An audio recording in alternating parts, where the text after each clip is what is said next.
Hello, good morning and good afternoon to everyone. Thank you so much for joining us today for our Signs webinar. My name is Jose Reyes. I am a support member of the StreetSaver team. If you've ever called in for any reason, we might have spoken before. Today's webinar will review the Sign Assets module from StreetSaver. Our presenter today is Jason Mabon. For our Signs presentation, we have provided two handouts for you. One of them is going to be today's agenda. The second is going to be an order form for the StreetSaver Signs asset module. We hope you find this webinar informative. I hope you ask a lot of questions. For the questions, we do have a chat box located at the bottom of the GoToWebinar window. Please feel free to submit your questions at any time, and I will forward them to Jason. And again, I'd like to thank you for joining us today, and we can go ahead and get started. Jason? Great, thanks, Jose. Happy to be here and excited to demo the Signs module for everybody. And before I get into kind of showing you the software, I just wanted to make sure that everybody can see the display okay. It's a little bit tricky sometimes with so many people on different resolutions. So I have mine resolution kind of shrunk down a little bit to make sure everything should appear nice and large on everybody's screen. But if it isn't, please, say something in the chat box and we can try and make some adjustments.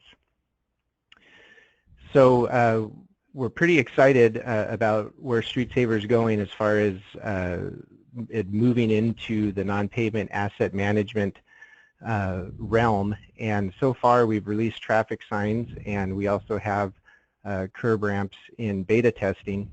And part of the overall goal that I hope will be very evident as we go through the demo is that we're trying to bring together these different silos of data so that more effective network level analysis can be done. Meaning as you're planning payment projects and doing various funding strategies, you're also able to bring in some of that cost data for non-payment assets such as traffic signs or curb ramps. Now, let me jump in here. So for the curb ramp or the traffic signs, we're going to find that under Asset Management.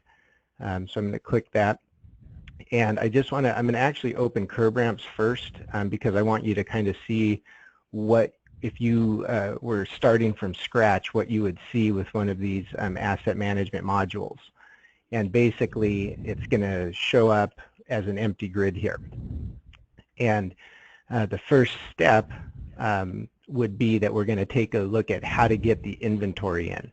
And so we have two options. We've got, we can do it one by one with the create screen, or we can do an import inventory. So I'm going to talk a little bit about both of those for signs, and I'm going to open signs up, which you'll see I have already got it pre-populated with some data for our demo. But let's take a look just at the edit screen, which would be for create sign, or if I want to open an existing one, I can just click on it. And what you see here is just an example of some of the attributes that we're tracking for traffic signs. If you're familiar with the pavement side of StreetSaver, you'll remember that the green fields mean required. So it's pretty simple here for signs in that the sign ID is the only required field.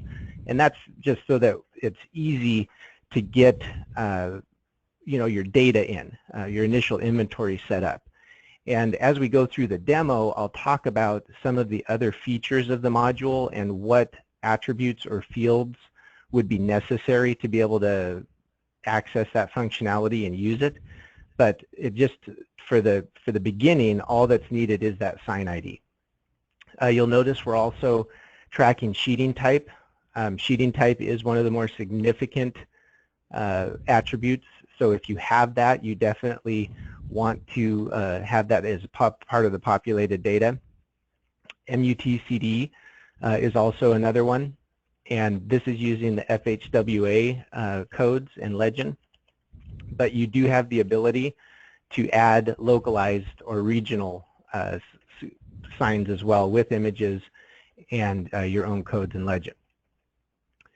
Some other examples, obviously install date, that's going to be an important one, especially when you talk about the age and service life of the sign. You have general information where you do have the ability to link it to your section data or your pavement data.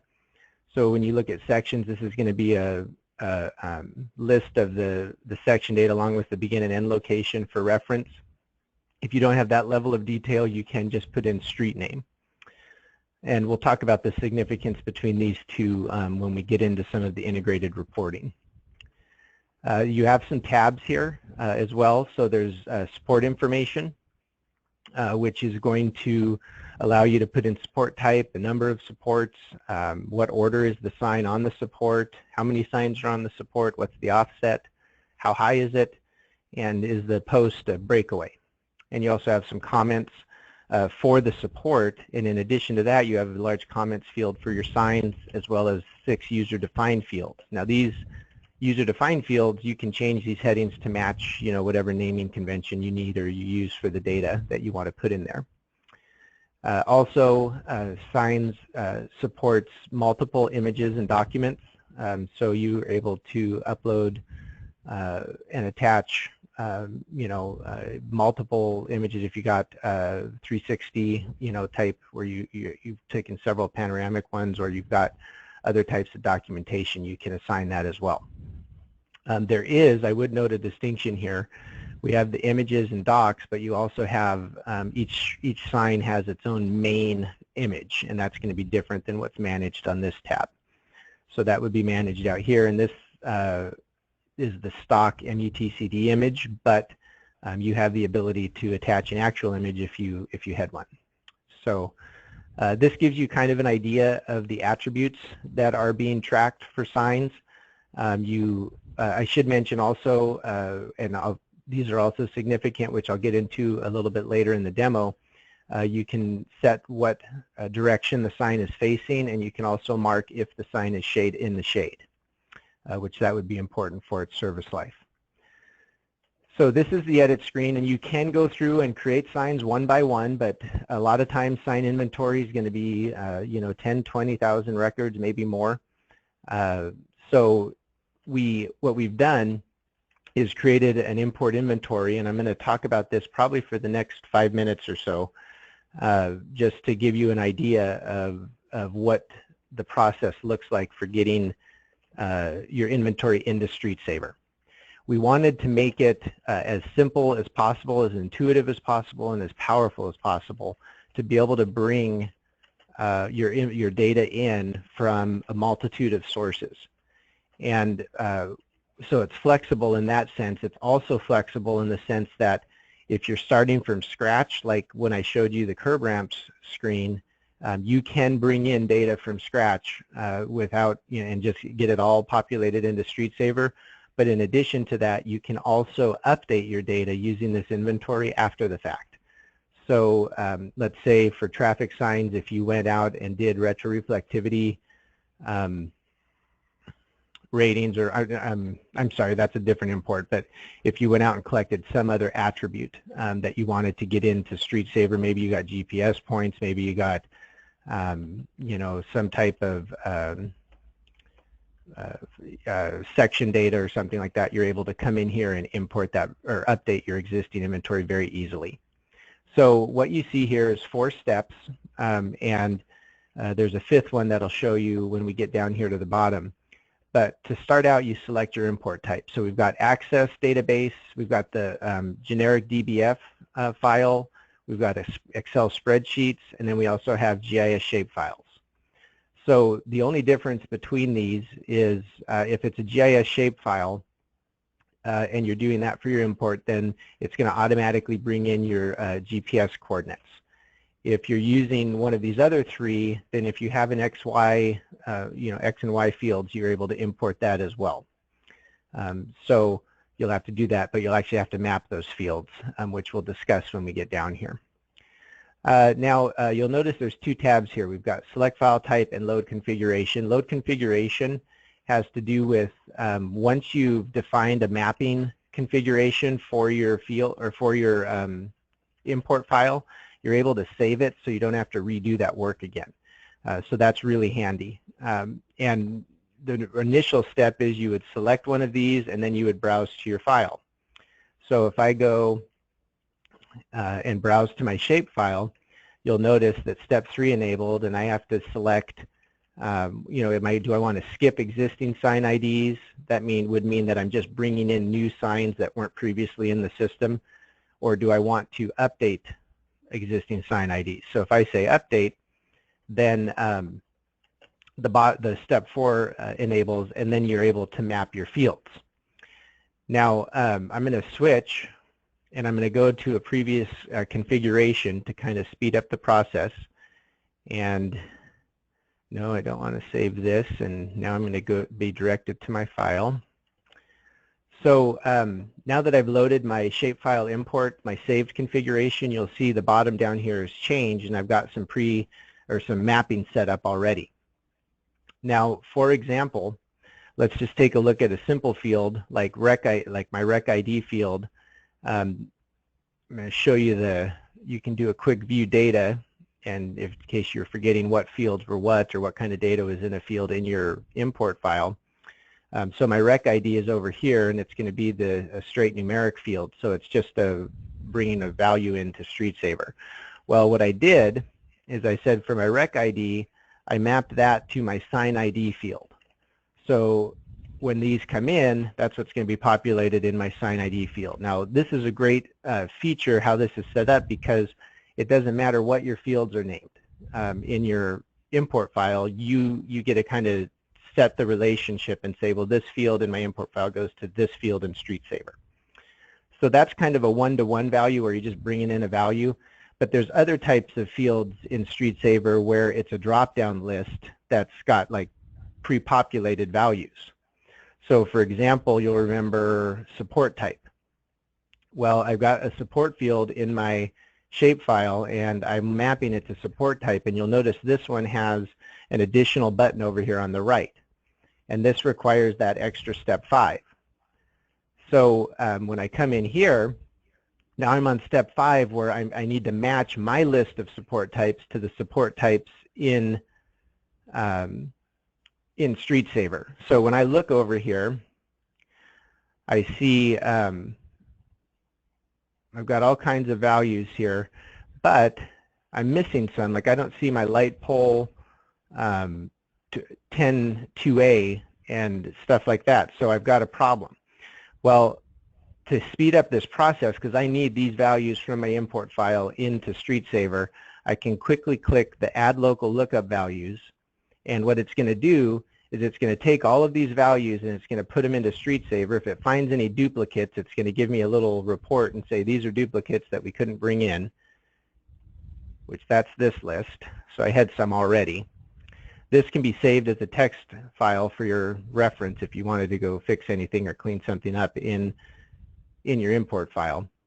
But once I close this, it's going to load up my support type screen. And now, as I scroll down, you can see I've got these light pole values that I needed.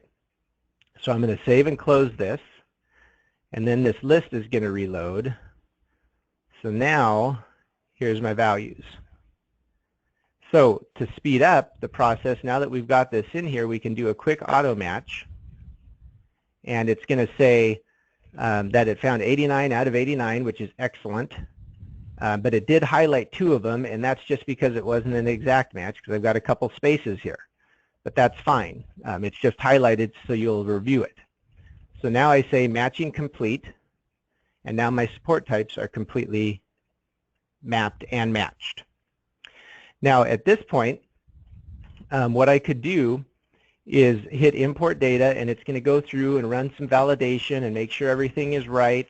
Like for example, it might look at if I have empty rec ID fields. Well, that's not going to be allowed, because remember, sign ID is the only required field, and if there's an empty value in my import file, it's got to be supplied with a value. So you'll get a report similar to that text file that we saw when I added the local lookup values, and you can save it and then fix issues and then come back in, load your configuration again, and run the import. That's also why we have that load configuration, because if you have to do fixes, it works out better that way.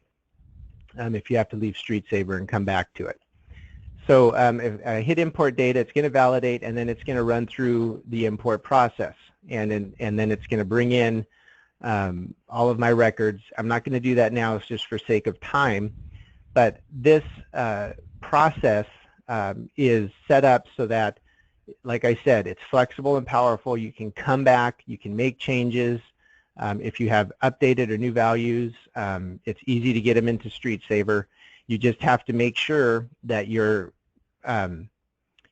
using one of those 4 file types. And in addition, if you have data in 2 different file types, like let's say you've got a spreadsheet with certain attributes, and then you had a shape file as well that had your GPS, so long as both those file types have the sign ID in them, then you would be able to bring in data from that source, and then bring in your shapefile and bring in data from that source, and it would match it, of course, by the sign ID.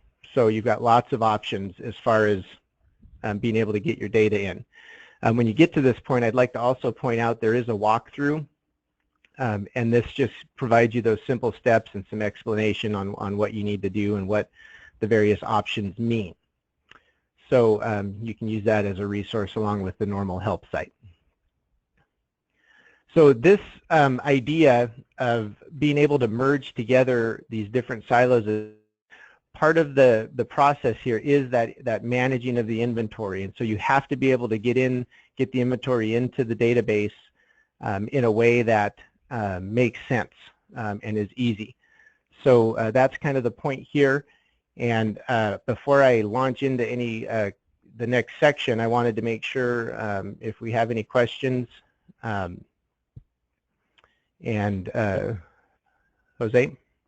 It looks like currently we do not have any questions, so we can go ahead and keep going like I mentioned before. If you guys do have any questions, please use the chat box. It's located on the GoToWebinar module window near the bottom. There's a nice little chat box. You can just enter your message and it sends it directly to me, and I can forward it to Jason. But currently no questions for you. Great. Okay. So in looking at the screen, the sign module itself, you'll notice that we're organized over here on the left with the navigation center. So we've got, our kind of our inventory management options where we can create, edit, duplicate. You can get a quick sign summary report. You can view documents, the import. You have the ability to actually wipe out the entire inventory if you needed to start from scratch. You can delete multiple records, or all of it or some of it, and then redo your imports. You can also get that data out into Excel, and you can get your GPS data out into Excel as well. Now, some of these other categories have to do with condition and work history, so let's talk about that for a little bit. One of the main considerations with traffic signs is retroreflectivity. And StreetSaver Signs supports tracking retroreflectivity ratings, and also being able to create them manually in terms of just a single evaluation, or if you have a bulk set of evaluations, you can bring that in using an Excel spreadsheet. So just to show you kind of what happens here, let's say on Monday we went out, and then we go to, say we went on the 11th, and then we pick, let's see, we measured the retroreflectivity reading, and then for management method we didn't use one, so they're not applicable. And the result of it, you're either going to say minimum obtained or not obtained. So if I say minimum obtained, I'm done. It's going to note it down here in the retroreflectivity. But let's say if I come here, and I'm going to go, there we go. So let's say if I go to this sign and I do one, and we also did, let's say we did the same thing, and we did a reading, and then not applicable on the management method, but the minimum was not obtained. So I'm going to leave that unchecked. I hit save and close, and then I'm told that since the evaluation shows the minimum wasn't obtained, a resulting work record calling for replacement's been created, and you'll note that down here in our work tab that we now see a a replacement record because minimum retroreflectivity not obtained was marked. Now nothing happens here yet. This is just a pending work record, so we'll talk about that when we get to work. But that gives you an idea kind of what the retroreflectivity rating looks like. It's very simple.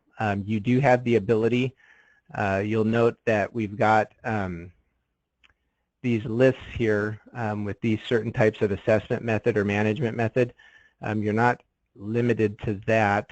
You can go to asset table maintenance, and you can then define your own as well, according to your local agency's methods. And you'll note on a lot of these screens under asset table maintenance, they have these GIS fields, and you can actually define the color, if it's a line or a point, depending on which one. You can define the style and the size. So like, let's say for measured retroreflectivity, I wanted to do blue, and it's going to be a point, so I can pick the style, and then I can mark a size for it as well. And what these are used for is then when we're out on GIS reporting, which we'll look at later here in the demo, that's how these records will be displayed. And that's true for a lot of these tables. Under asset table maintenance, these screens are kind of they show the lookup tables where a lot of the drop-down lists for signs or other records like retroreflectivity or work type, that's where they get their the list from. So you have some control over that, both in adding your own as well as defining the GIS look for them. So let's take a look back up here at retroreflectivity, and this is going to be true for condition rating and work as well, so I'll just cover it once. There's an import, there's a template that you can download that will show you what fields are needed, and then because you can add your own, like for example assessment methods and management methods, you can get a quick report that shows you the exact text of all of the fields that would be allowed. So when you do your import, you want to use those values, like how a measured retroreflectivity rate reading, for example. You know, that's got to be in your spreadsheet exactly that way. So it gives you a kind of a quick way or quick reference for all of the needed or the accepted values for all the needed fields in your import. Three things: you can do the import, you can get the template, and then you can check your values using that report.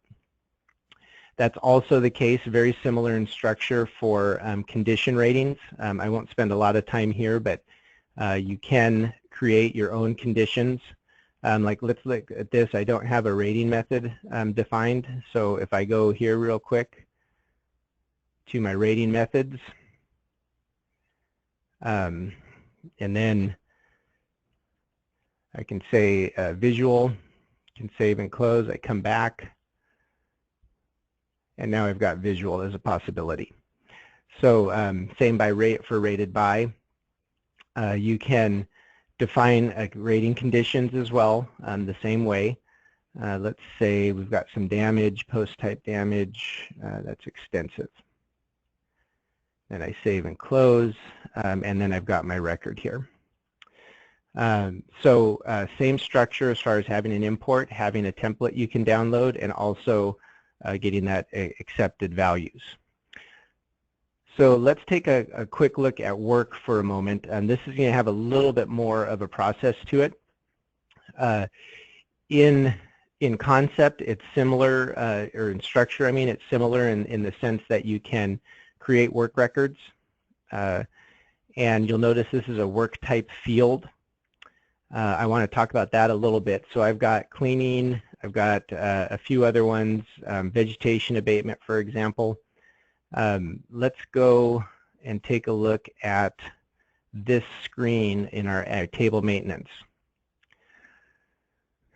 So this screen is actually used in a few places. It's used, or these values are, I mean, it's used in a few places like what we just saw when we're creating work records. It's also used for budget analysis, where we might define a specific work type in our decision tree.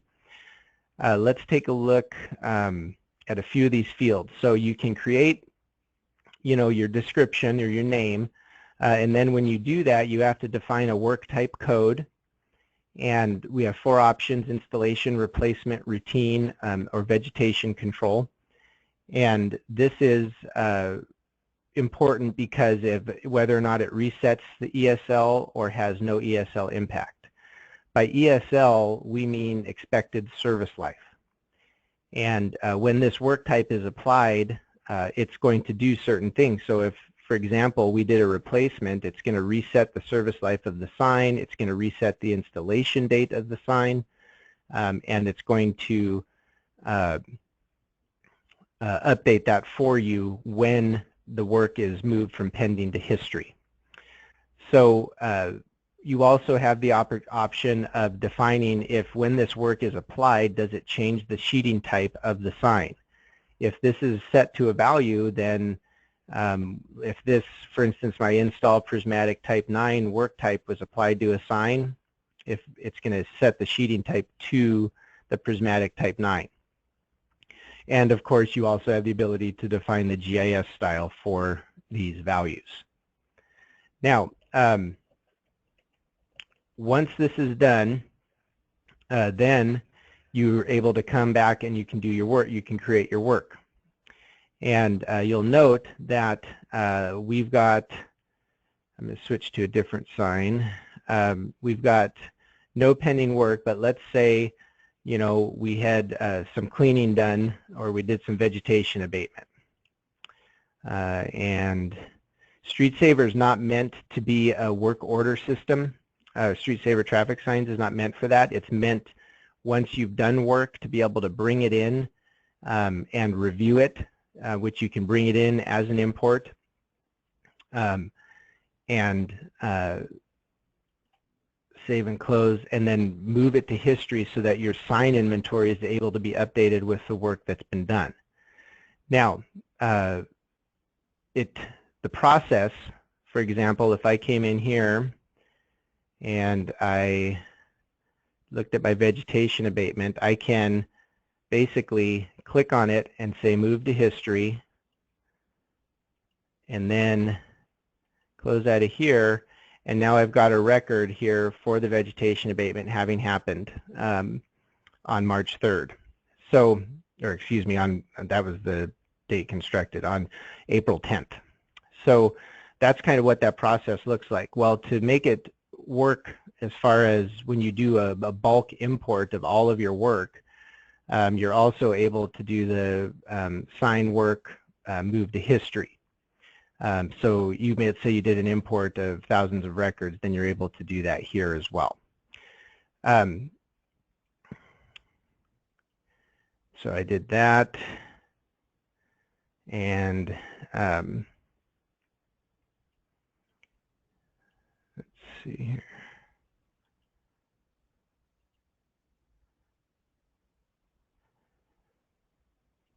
Sorry, I was just checking something. So now, for example, here we see that our replacement record got moved over and marked that it was done. So that gives you kind of an idea of how you can get your work data into StreetSaver and get your sign inventory updated with all of those changes. Now let's take a look here real quick. I'm going to change this back. Notice that the replacement on this updated our sign to 2016. So I'm using this particular sign later in the demo, so I'm going to switch this install date back.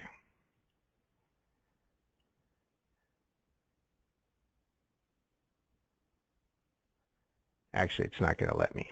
So that's because I have a work history record that was before that. So give me just a moment here.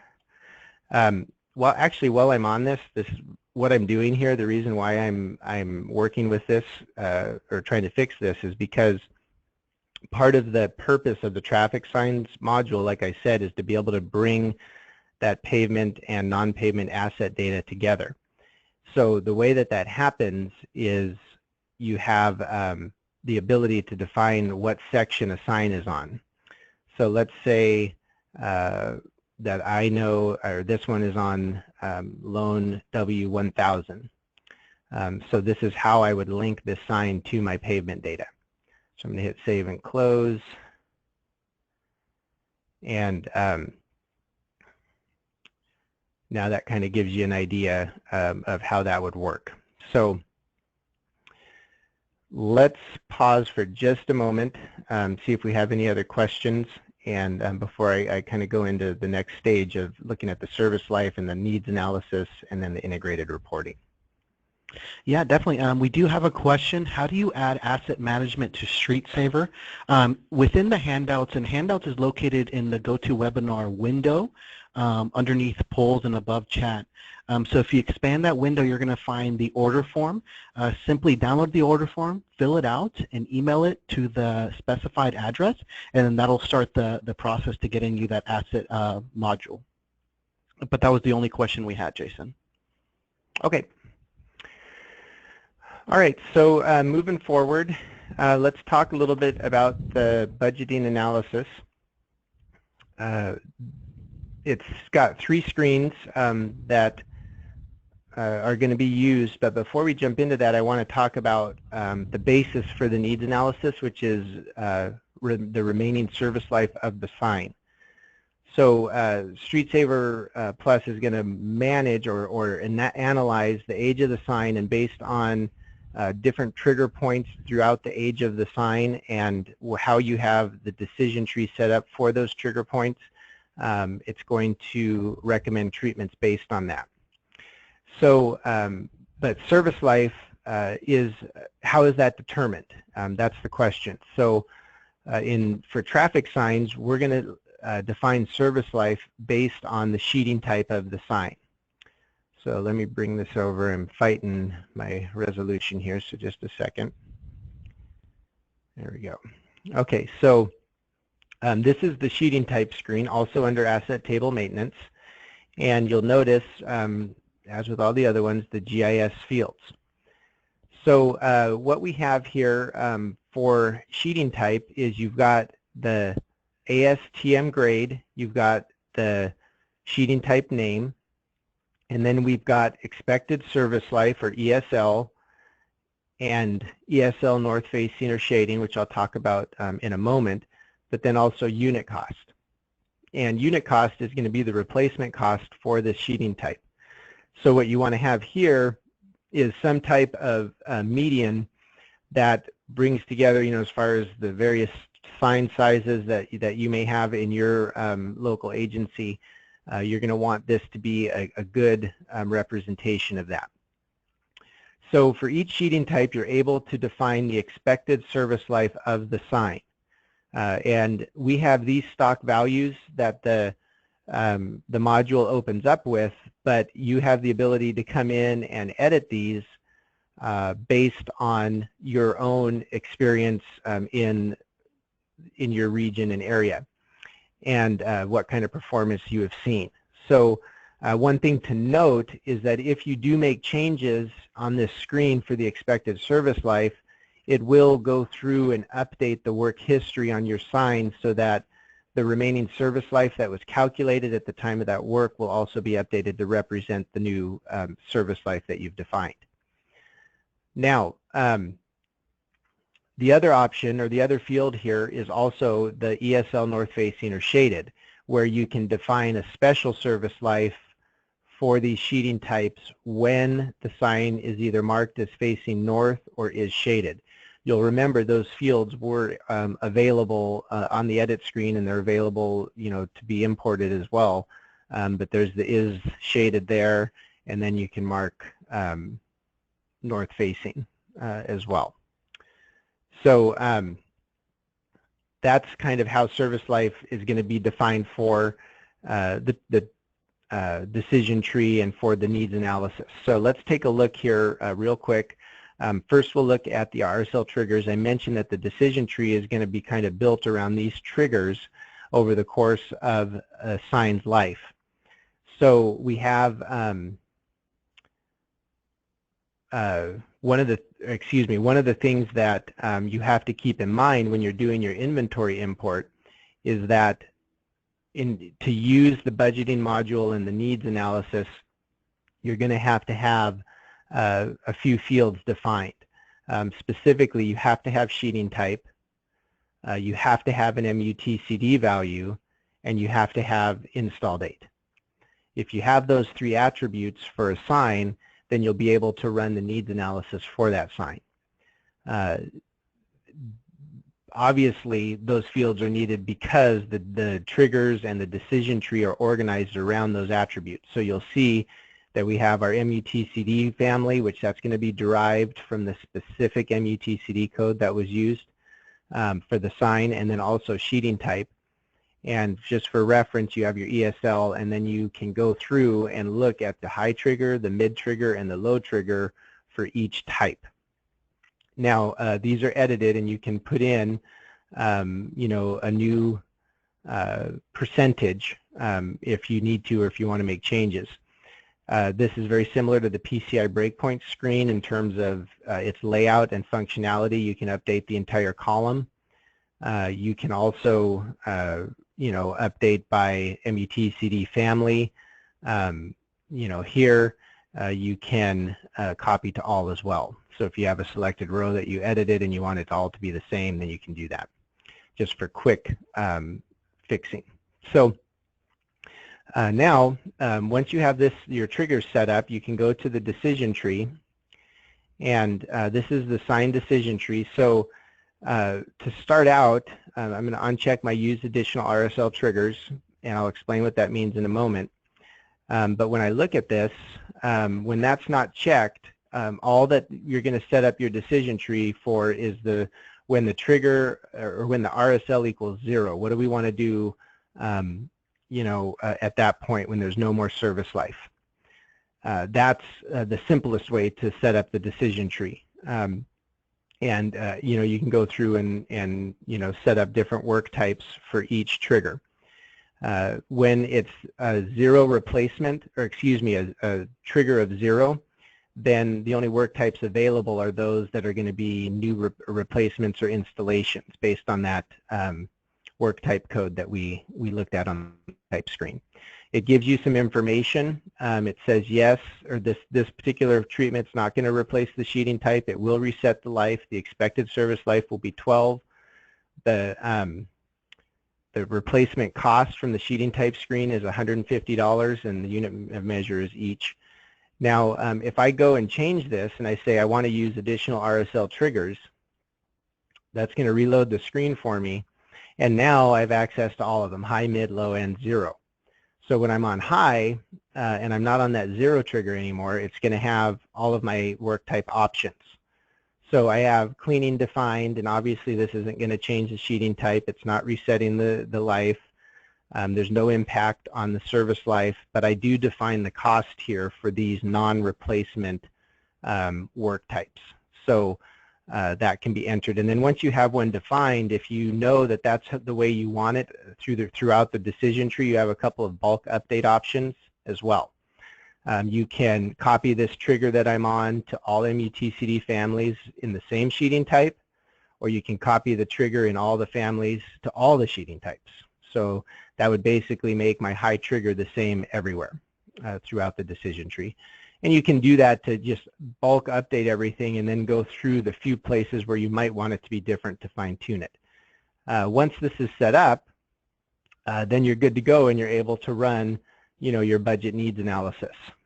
So I'm going to click on the needs screen, and here we have a few attributes: inflation rate, start year, and number of years. These are not editable here. They're actually derived from the pavement side's budget needs screen, and that's just so that everything's synced up as far as analysis period, and you know, we want to run that unified reporting. So if you want to make changes, you'll have to go make those changes on that screen, run the pavement needs calculation if you needed pavement data with it, or you can run them independently, where you just run your signs data, or you just run pavement data, or you have the ability to run it all. Like eventually, if we had curb ramps and sidewalks, you would be able to run budget needs for pavement and all of those assets at the same time.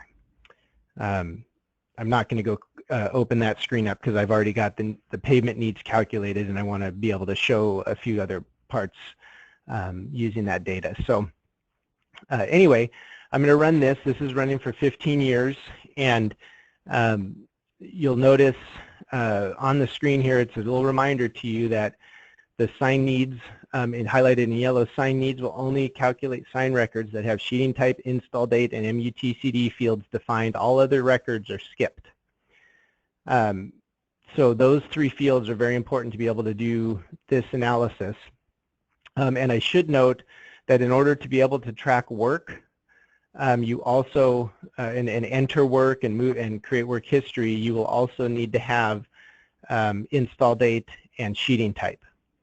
So that kind of opens up that functionality for you. So those fields are very important.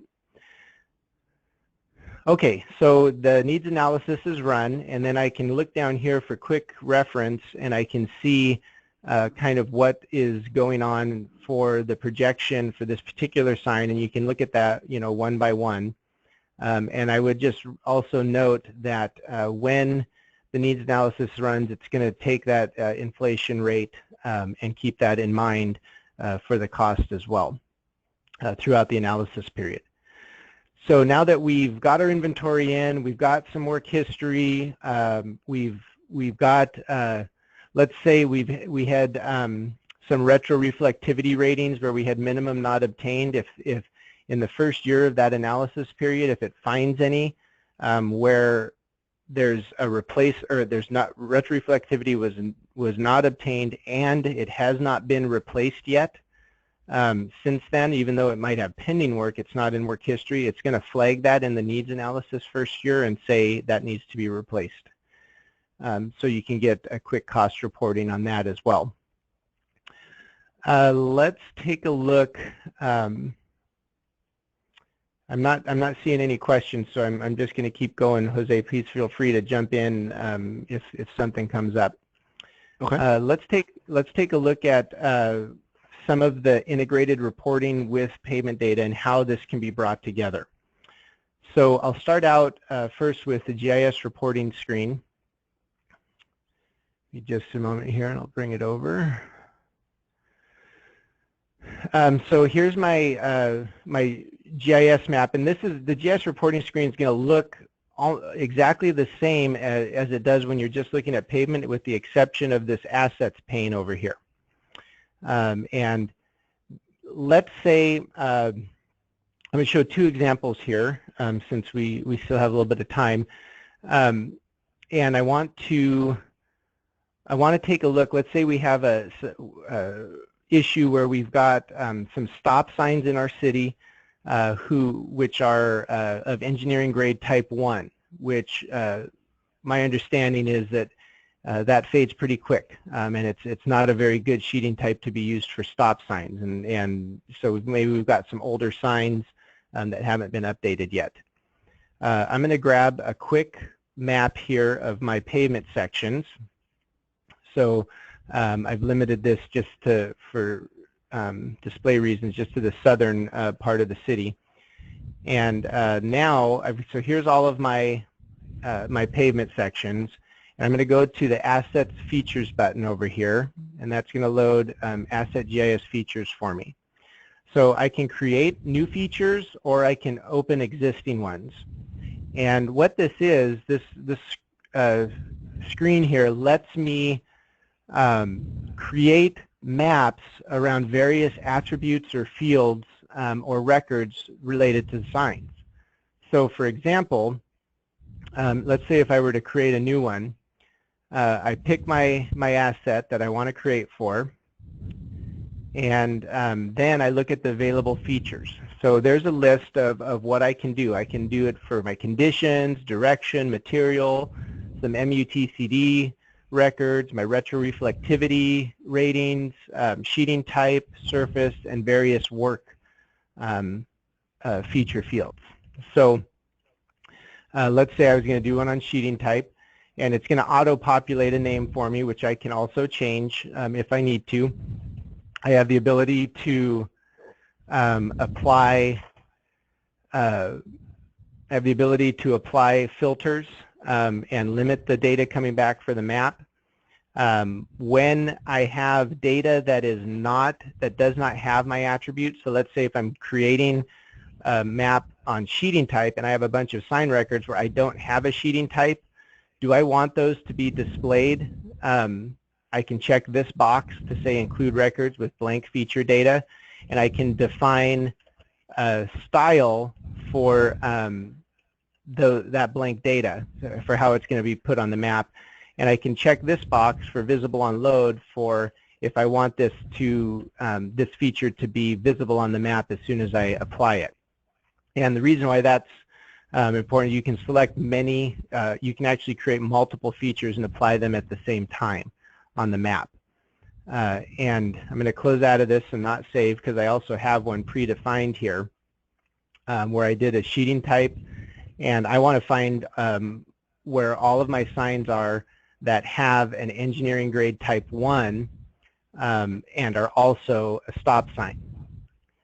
So I'm going to go ahead and select this one, and I'm going to hit apply.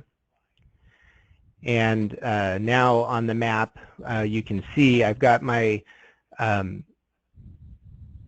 engineering grade type 1 sheeting type defined as a red diamond, and you can kind of see those all along this corridor here. So because you can have multiple features applied, we don't display data in the grid down below right off the bat. You'll need to select which feature you want to see data for. And then you can get that, and you have some right-click options off of that. For navigation purposes or for looking at the data, you can switch between your section data grid and your asset data. But the point is here now I can take a look and say, whoa, I've got a lot of stop signs that we need to get upgraded away from this engineering type 1. You can present this. You can print this as a map, even up to the large plotting size printers as well for presentations. But let's take another look. Let's say I've got, let's say I've calculated some scenarios. And now I want to see, based on my scenario calculation, what some of the, actually I'm going to switch this. I want to do this by year. There we go. So I've loaded a scenario here of my budget, 7.5 million a year, and it's still, my asset layer is still persisting here for me. And taking a look at this, I want to see, well, where, if I've got, let's say I want to look at where I'm doing some reconstructs, and I also have some of these signs that I know I'm going to want to be updating. So in this case, we can see maybe there's an intersection here where when we're doing this project, we might also want to take a look at these signs and make note of that. So looking at this type of display here, it gives you an idea of how you can use the GIS capabilities to bring together the two sets of data and look at what's going on. And you also, you know, could also add asset features for curb ramps and others, maybe where ADA compliance is where you've got curb ramps that aren't ADA compliant and you've got pavement alterations happening. So you're able to really bring things together and put it on a map and say, you know, the total effort here for this project, even beyond the pavement work, is also, you know, I've got these signs that need to be replaced. It's going to cost this much. I've got these ramps that need to be replaced. It's also going to cost this much. So you have the ability to kind of bring that together. One last thing, and then I'll get to the questions here. If I exit out of here and I go and take a look here at some of the reporting options in StreetSaver, you can, of course, go to the custom reporting tool and mine the data that way, which that gives you access directly to the database tables in terms of pulling data out the way that you want it. So you do have that capability with this as well. But we do have some stock reports that bring the data together. For example, if I wanted to look at projected cost summary, that brings together my pavement cost and my asset costs. I don't have anything defined for my curb ramps, so those are all 0, but I do have these expected sign costs across these years. These are my pavement costs, and then a combined total to kind of show what it all looks like put together. Now, that's a summary. I also have the ability to come in and I can get my needs sections selected for treatment with assets. So if I take a look at this one, this is going to give you an example here of, for year 2016 of the needs analysis. I've got some overlay with fabric happening here, and I've got a couple of replacement records here in terms of what some signs that are also on those roads that are going to need to be replaced. If I jump to page, let's see, page 18, at the end of 2016, it's going to give me a summary total of my non-pavement assets of 450 along with my pavement total, and then the total for that year. So it gives you an idea of how you would be able to run your needs analysis and then print, and capture replacement costs and for any assets that would be also related to those sections. Now, this reporting is important, or excuse me, is possible because of what we did here, where we related the section with the sign record. So in order to get that kind of integrated reporting in the system reports or CRW, you're going to want to make sure you have your section information defined. You can have street name defined, but that's not specific enough. That could be good for reference, but when it comes to being the integrated reporting, you need to have that section information defined as well. So, and there's obviously will be more and more of this integrated reporting in terms of being able to bring these different non-pavement asset data together with the pavement data. So that kind of concludes the overview portion of it. And let's take a look now at some questions if there are any. Jason, we did receive a question. It's how can StreetSaver be used with respect to the federal government's FAST Act and its goal to create a national performance management system? How can StreetSaver be used with respect to the federal government's FAST Act and its goal to create a national performance management system? That, Rihanna, is a good question. As far as being able to, I'm not sure if you're talking about the retroreflectivity mandate or if you're referring to something else. I'm looking at, in terms of being, let's attack that question maybe from the retroreflectivity standpoint. In terms of being able to create a plan for getting the retroreflectivity standard met as far as updating the inventory with new signs where they need to be replaced. You can definitely create reports based on what this current state of the inventory is.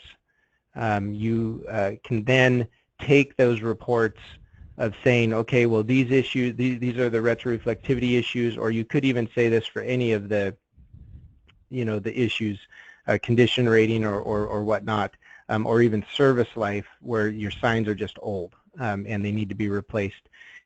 Take that data and you're able to either take those lists and present plans for replacement, budgeting plans for replacement, and updating, or you can merge that with your pavement plan as far as your scenarios or your budget needs, and you can say when these projects are done, we're going to do these signs as well, which is going to resolve the issues for them.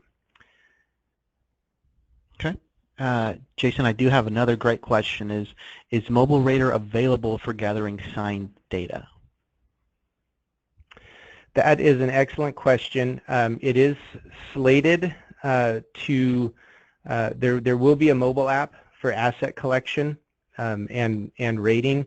It's not ready yet. So I would look for that probably in the coming year. But it's definitely in the plans. Just on a side, one of the technical issues we're facing is being able to collect accurate GPS data from a mobile device. So that's definitely in the plans, and it'll be an app that would work with all of our asset modules. Whether you'd be able to, if you're out there, you could be doing it all, collecting curb ramp data, collecting sign data, sidewalk data, and whatnot. So not yet, but yes, it's in the works. And I do have a follow-up to the previous question. In context of sign retroreflectivity, could purchasing StreetSaver be construed to improve traffic safety? Well, yeah, especially in the examples, that I cited. It's possible to get that data out in terms of a plan, say, to improve, the age signs or, signs that, like were of a poor, sheeting type, like engineering grade type 1. You're able to at least get data out to show what needs to be done as far as the cost. That's really the purpose, of that integrated reporting, is to allow you to incorporate the non-payment asset into your project planning so that you have, accurate cost information. As far as traffic safety, that's, I would probably limit it to that, to say, this is so that, it can be used as a tool, and if the outcome of that is traffic safety improvement, that's excellent. But the main point is that you are able to incorporate all of this, merge together into some very accurate cost projections. Okay, great. And it doesn't look like we have any questions. So again, I wanted to thank everybody for joining us today. All of our attendees will be receiving a follow-up email. This will include a recording of this webinar, our handouts with that order page, and a link to our workshops and webinars page. If you have any questions regarding the order form or the presentation, please don't hesitate to let us know. As well, if you haven't taken advantage of our free 30-day demo from our StreetSaver website, it is a great way to go ahead and really dig into StreetSaver and see what it can do for you. You're able to sign up for that on our official website, StreetSaverOnline.com. And lastly, I wanted to invite everyone here to our upcoming PCC Pavement webinar with Roger Smith on Thursday, April 28th. This webinar will include great content regarding PCC pavement from someone that is very knowledgeable in the field. It will be a 2-hour webinar with Q&A. You will be receiving blast emails with registration information on that shortly, so definitely be on the lookout for that, and we hope to see you all there. As you can see, there is a poll up, so please go ahead and take just a few quick seconds and go ahead and take that poll. But again, I'd like to thank everybody for joining us today and hope you have a great rest of your day. Thank you. Thank you, everybody.